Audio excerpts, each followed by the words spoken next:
2025. Eu acho que eu nunca me senti tão bem e tão mal num único ano. E é por isso que eu tô abrindo essa câmera pra fazer esse vídeo.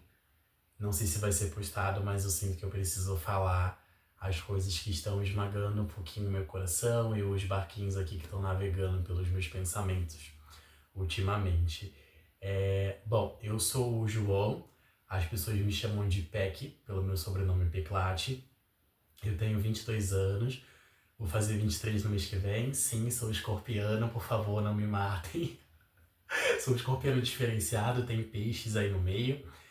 E eu só quero falar sem roteiro, sem nada predeterminado, e só falar e ver o que sai. Então, é isso. Agora eu só tô me sentindo perdido, frustrado, sem saber o que fazer, enfim, sem muitos direcionamentos. E eu acho que as pessoas assim da minha geração, ai, super velho, né? Mas as pessoas da minha geração, assim, de 22, de 23, né? Até as pessoas que nasceram ali nos anos 90, a gente sempre foi muito influenciado por filmes, por séries, e a gente sempre teve uma linha muito predeterminada do que fazer. Uma linha muito reta do que fazer em cada etapa da nossa vida em relação a vários sentidos diferentes, né? Em relação a várias áreas diferentes.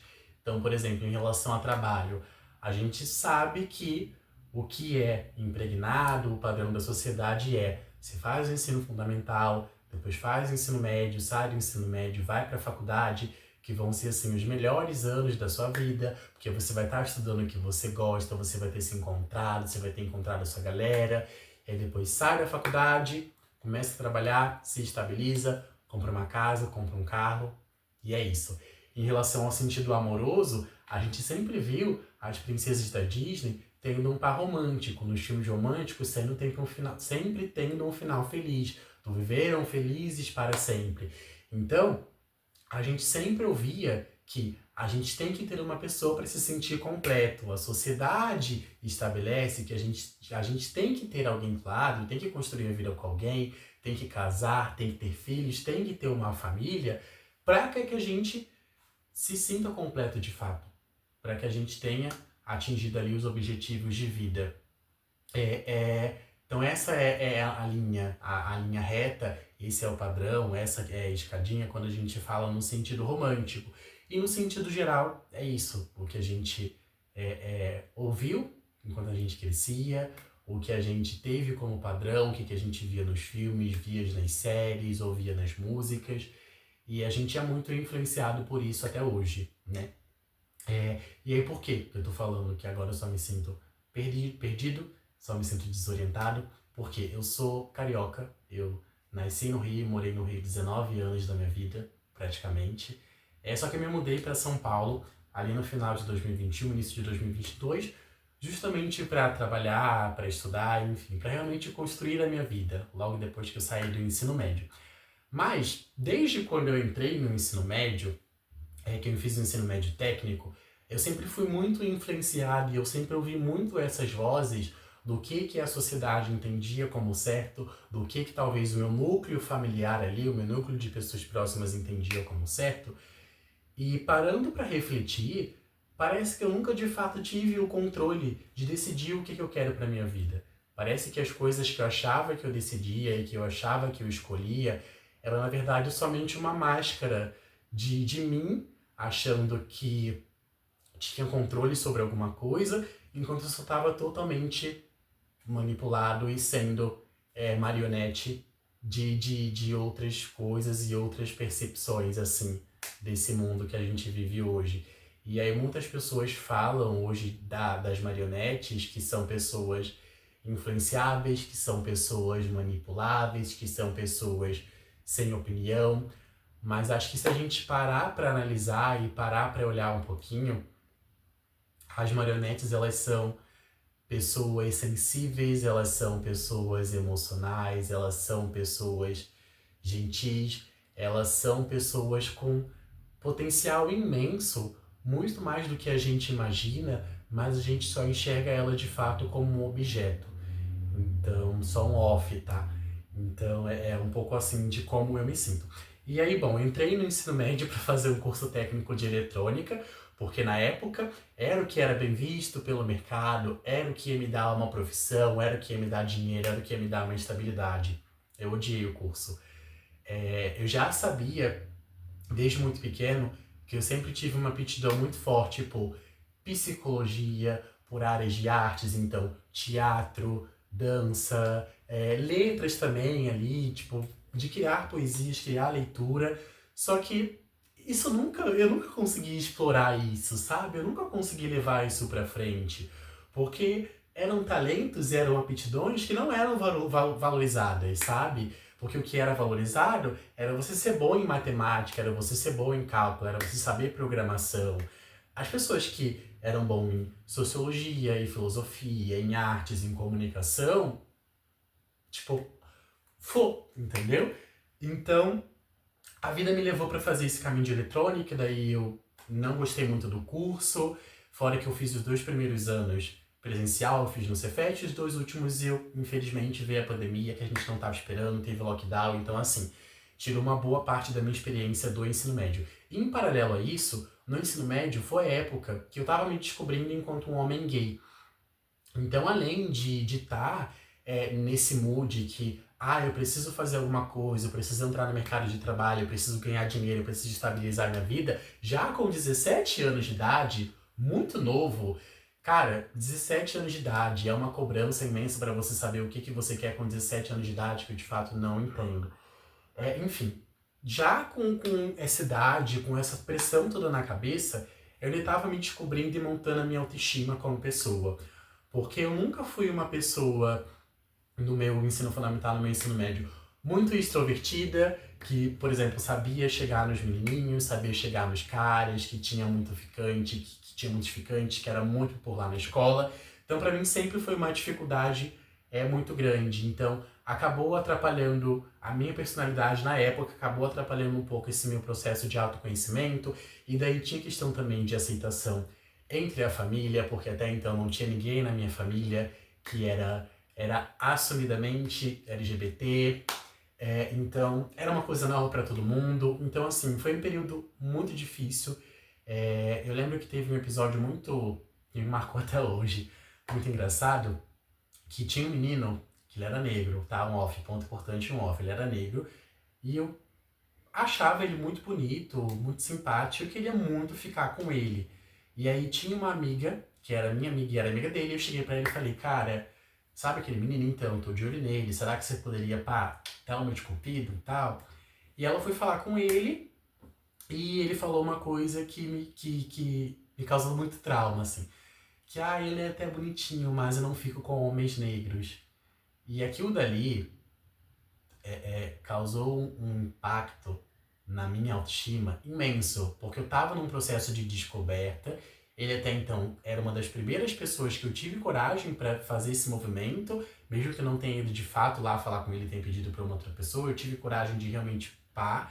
E aí ele vem e fala isso. E daí, nessa trilha de que você tem que achar uma pessoa, de que você tem que casar, que você tem que ser feliz, tem que ser, enfim, amado, e se sentir amado, se sentir completo pro resto da vida, eu percebi que pra mim ia ser mais difícil, porque primeiro eu ia ter que trabalhar a minha autoaceitação, me aceitar como pessoa, depois entender como que o mundo me enxerga como pessoa e passar por vários estigmas e por vários padrões e por várias caixinhas que as pessoas me colocam enquanto um homem preto, sabe? De não me objetificar, não me sexualizar, de saber que também eu posso ser uma pessoa para casar, posso ser uma pessoa amada, posso ser uma pessoa gostável, que posso ter um relacionamento e ainda casar isso com todas as outras questões ali e depois, consequentemente, com a pandemia, que, enfim, deixou muita gente com muitas sequelas de depressão, de ansiedade, com problemas psicológicos mesmo, sabe? Que não são resolvidos assim de uma hora para outra e precisa de muita terapia, de muito trabalho, de muita conversa, de muito conhecimento para você conseguir lidar com essas questões. Então, Foi bem difícil essa época. E aí depois que eu terminei o ensino médio, eu vim para São Paulo para estudar, para trabalhar. Deu certo até certo ponto, porque também eu entrei num relacionamento, fiquei 5 anos nesse relacionamento e eu terminei agora, em 2025. Então eu tô nessa fase também de voltar a me reconhecer como pessoa, de voltar a saber o que que sou eu, o que que é o Peck, o que que é o João quanto indivíduo, de saber que esse fracasso amoroso, ele não vai definir o curso da minha vida daqui pra frente, vão existir outros momentos, vão existir outras pessoas, vão existir outras coisas que vão ser o motivo ali da minha felicidade. E em questão de trabalho, eu comecei numa área de marketing, eu sou formado, me formei agora em 2025, só que eu decidi não seguir nessa área porque eu estava vendo um movimento de mercado no mundo corporativo que não ia fazer muito sentido assim para mim. E aí eu migrei. Fui muito criticado por isso, porque, nossa, você vai terminar uma faculdade, você vai migrar de área assim. Mas pela primeira vez decidi realmente colocar na minha cabeça que eu não posso ser uma marionete, que eu tenho que decidir o que, que eu quero para minha vida, estabelecer o que, que o João quer, o que, que o Peck quer, quais são as minhas intenções de futuro. Decidi ir para uma área que eu me identifico mais, que é a área de RH. Estou gostando bastante da área. Hoje eu trabalho com recrutamento e seleção, mas eu estou atualmente num estágio.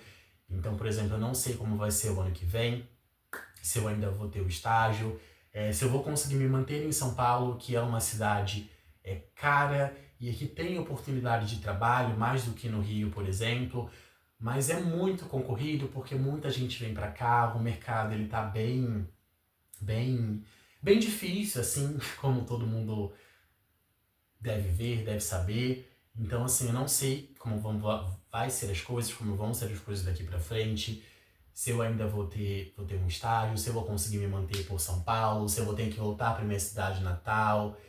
E assim, isso me deixa completamente com medo do futuro, me faz me sentir completamente perdido, completamente desorientado, porque, sei lá, às vezes eu só enxergo um potencial em mim imenso e aí, eu sei que eu tenho potencial, eu sei que eu consigo fazer, mas depende também de muitas outras coisas, depende também do contexto que você está inserido. Então, é horrível você ter essa sensação de que você pode muito, que você quer conseguir, que você quer fazer, e não é uma coisa que está exclusivamente nas suas mãos, não é uma coisa que você pode decidir exclusivamente por você. Então, eu só queria comentar um pouco disso sem roteiro e em paralelo também esse ano eu comecei a fazer teatro, que acho que foi uma das melhores coisas assim que eu comecei a fazer tipo na minha vida, porque me trouxe muito essa sensibilidade, esse senso de dono mesmo, sabe? De me colocar como um protagonista, tipo, porra, é a minha vida, tipo, é a minha série, eu tenho que ser o protagonista, eu tenho que decidir, eu tenho que fazer, eu tenho que viver. Então, assim, o teatro, eu digo que ele me salvou, assim, de um lugar onde eu nem sabia que eu precisava, onde eu nem sabia que eu precisava ser resgatado, sabe? Então, o teatro foi uma coisa ótima e daí é o que eu penso também. É, Às vezes a gente não segue também o que a gente gosta efetivamente de fato de fazer, é porque a gente vive num mundo que talvez para algumas pessoas essa escolha de eu vou seguir o que eu quero fazer, vou seguir o que eu amo não seja tão viável. Então eu poderia muito me arriscar no teatro, fazer um teatro, tentar seguir uma carreira de ator, mas a gente sabe que a arte no Brasil não é muito fácil. E aí eu fico pensando o quanto também a gente está refém é, desse mundo mesmo, desse mercado, e o quanto a gente tá preso numa gaiola limitado ali de possibilidades e a gente não consegue fazer de fato uma coisa que a gente efetivamente gosta, porque a gente sabe que vai ser um caminho muito, muito, muito mais difícil, sabe? Levando em consideração o contexto que você vive, o contexto que você tá, porque se eu tivesse vindo de uma família herdeira, de uma família rica, seria muito mais fácil só meter um curso de teatro, querer ser ator, porque eu não precisaria me preocupar com dinheiro, não precisaria me preocupar em ter uma vida, em ser independente. Mas agora, enquanto eu não tenho isso, eu tenho que me preocupar com essas questões. Então, quando também a gente tá refém de não conseguir de fato fazer 100%, de seguir 100% das coisas que a gente gosta, assim. É, e assim, eu só queria falar mesmo sem roteiro, não sei se fez algum sentido, mas eu precisava de fato expor. As redes sociais também, acho que é uma coisa que tem muitos benefícios, óbvio, mas também tem os seus malefícios, porque acho que além da conexão, de você conseguir ter boas referências, por exemplo, no mercado do teatro, de pessoas negras que fazem teatro, ter boas referências enquanto política e etc., você também acaba se comparando muito, né, com outras pessoas que às vezes, cara, nem vale a pena você se comparar, nem faz sentido você se comparar, porque ela não viveu o que tu viveu, sabe? Ela não começou por onde tu começou, ela não tem o mesmo contexto que você.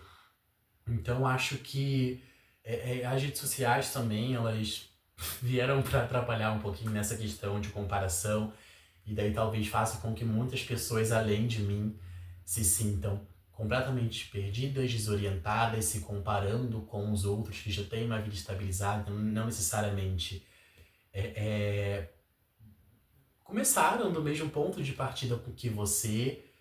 E assim, é um pouco isso, é meio sem roteiro, meio falando mesmo. Sei que tem pessoas que já viveram situações parecidas, mas acho que a vida é um pouco disso também. Por mais que algumas situações não sejam exatamente individuais, sejam também coletivas, tem a sua individualidade, tem a sua particularidade, né, em cada pessoa. Então, bom, não sei o que vai ser da minha vida em 2026, como eu falei. Não sei se eu vou seguir no teatro, se eu não vou seguir, se eu vou ter um estágio, se eu vou conseguir um emprego, se eu vou ter que voltar para minha cidade natal, se eu não vou ter que voltar. Mas é isso. É a gente de fato aprender a lidar com essa volatilidade da vida, de tentar se livrar ao máximo possível desses padrões já estabelecidos, que a vida ela não acontece assim, ela pode acontecer assim, ela pode acontecer assim, e pode acontecer de várias outras formas que a gente talvez nem imagine. Então, bom, é um pouco disso mesmo. É isso. Boa noite.